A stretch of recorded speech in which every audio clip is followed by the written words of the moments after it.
Okay, now I'm actually going to record this for real because the first time I did it, I got all the way to the 10th question and then realized that I wasn't actually recording anything. So I'm Dr. D. This is my channel, Dr. D is Reading. And I am making this channel, which actually is the first question here for all these newbies. But I'm starting this channel so that I can have a place to talk about books that I might read that aren't necessarily books that I'm teaching my students. In fact, these are mostly going to be books I'm not teaching. But that my students might want to hear about. So, and other people might want to hear about it. So I'm starting this channel because why not? So number two, let's see, that was question number one. Question number two, what are some fun and unique things that you can bring to YouTube? All right, let's be clear about this, okay? This question feels like the ultimate pick-me, right? Like, you should listen to me because, or you should watch my channel because I'm just gonna be that awesome. I can tell you right now, the only things that I have that are gonna be unique to bring to YouTube are my collection of mugs, slay all day, and my unique perspective. I'm 54 years old. I have a doctorate in English literature. I have been teaching at the college level and the high school level, mostly college, for the last 24 years. And I had plenty of other experiences before that. So all that life experience plus my mugs, that's probably what's gonna make this channel unique to me. If that is your groove, great, subscribe. If not, don't, but come back and visit. You know, subscription is not required. Number three, what are you most excited about for your channel?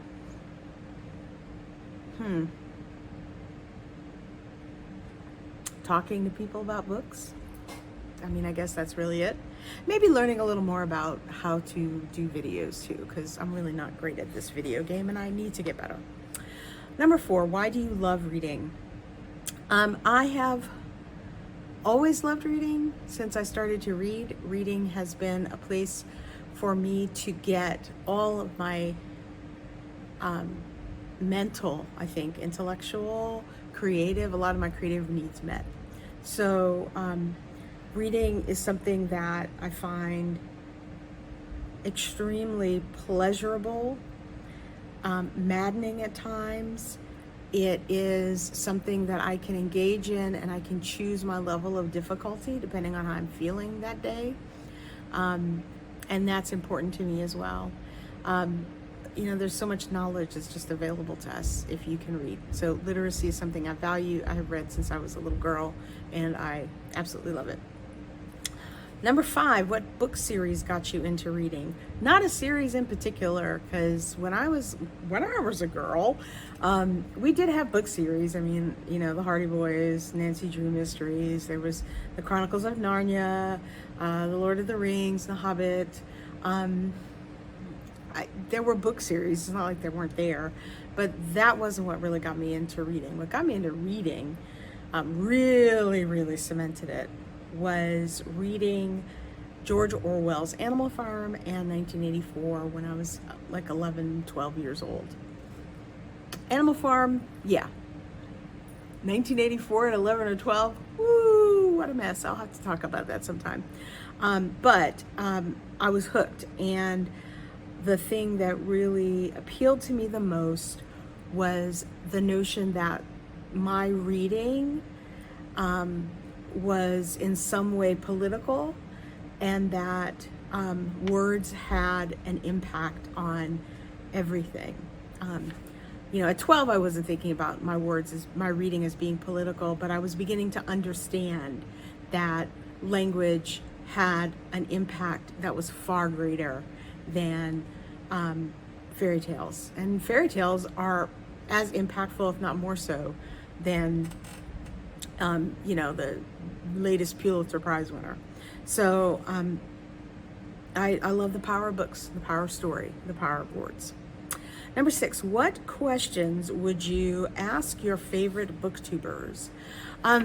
The one thing I think I would ask right now of anybody, what's the most challenging book you've read? Like, I don't mean challenging your views or challenging your, like your worldview, or it was really, really, really hard to read in the sense of it took a long time, it was difficult to get through. But like, which book have you found yourself wanting to read and you were determined to conquer it, even though it was throwing challenges at you? I would like to know that. I'll think about what mine was. Number 7, which challenges will be the hardest with BookTube? Definitely consistency. I'm making sure that I record a video at a pace that seems reasonable. I feel like once a week, just what am I reading this week would probably be good. And it'll remind me to make sure that I'm reading. I already do some things to kind of make sure that I read, but that wouldn't be a bad thing to do either. Number 8, when did you start reading? It's about 6.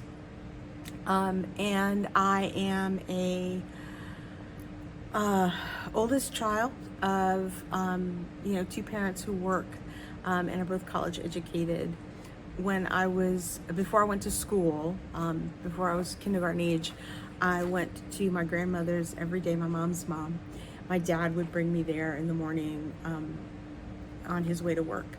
And she always made sure that I was able to watch Sesame Street and Electric Company and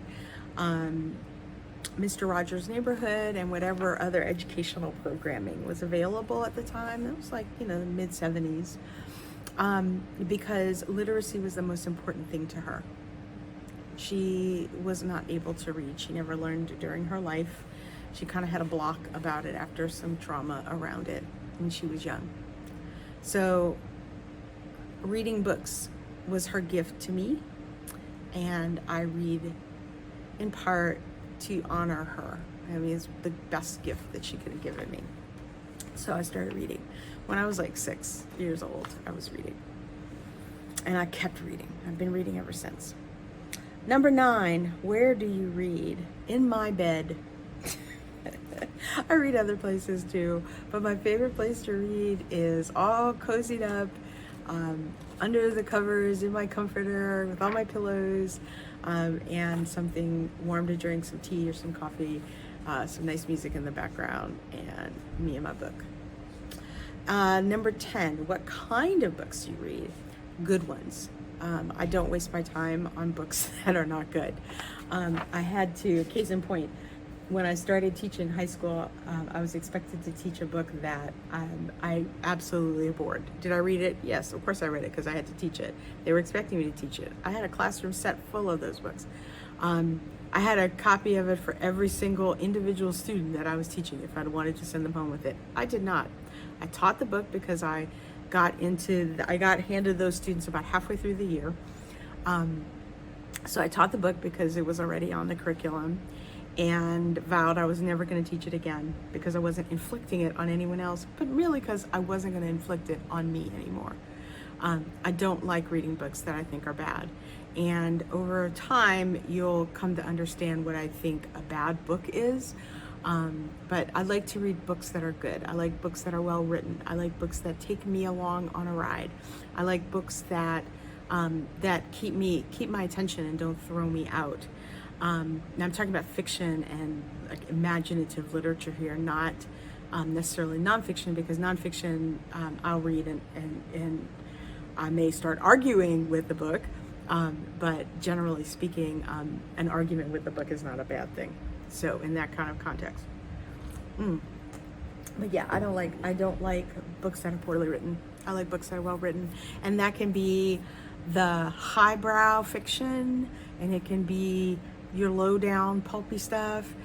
A well-written book is a well-written book, and that's generally going to keep my attention.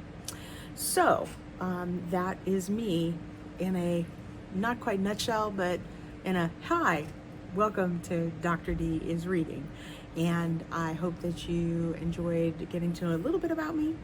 I will say before I go, my current read is on my Kindle, so I can't actually show you the book.